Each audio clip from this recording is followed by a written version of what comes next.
We expect our regional executive committee, chairpersons and secretaries of REC sit in the PC.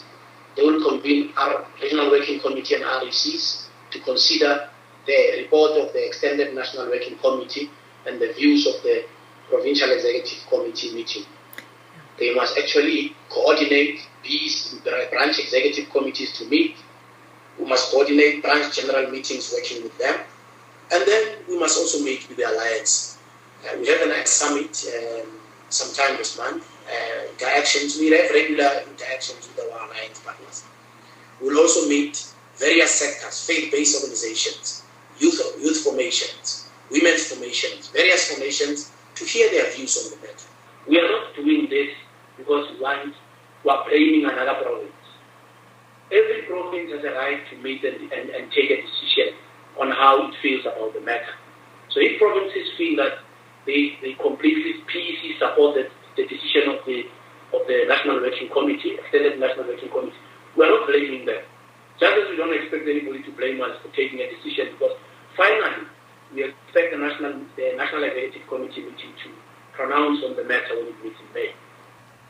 Members of the Provincial Executive Committee made some of the proposals, like, for example, the President approaching the organization and saying, maybe because of these concerns, I should step aside as the President of the Republic and just remain the President of the ANC, because the process of the ANC is different from the process of deploying people in government.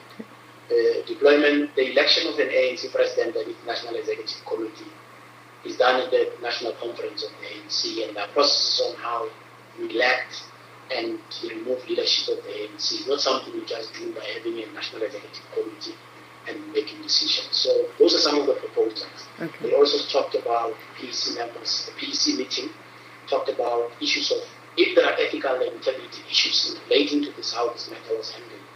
For example, the President can request the Integrity Commission to evaluate the matter and indicate whether there are ethical or integrity issues which are related. It was a very difficult discussion because we're talking about the President of our movement in the country.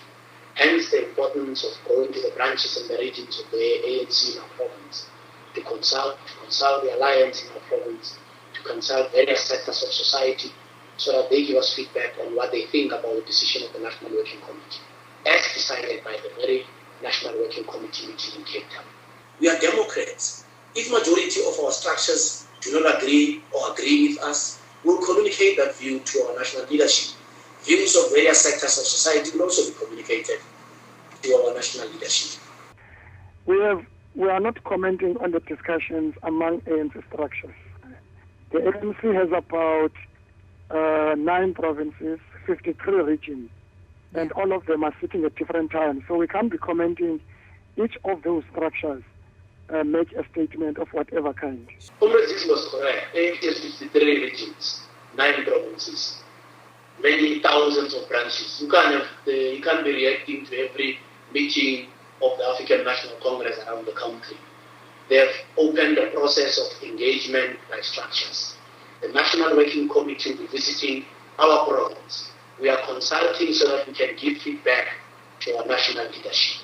It's correct to say structures must meet so that when the National Working Committee comes to our province and interact with our 5 regions through branch executive committees, our branch executive committees will have views of members which they will have canvassed through branch general meeting. So the comment is correct.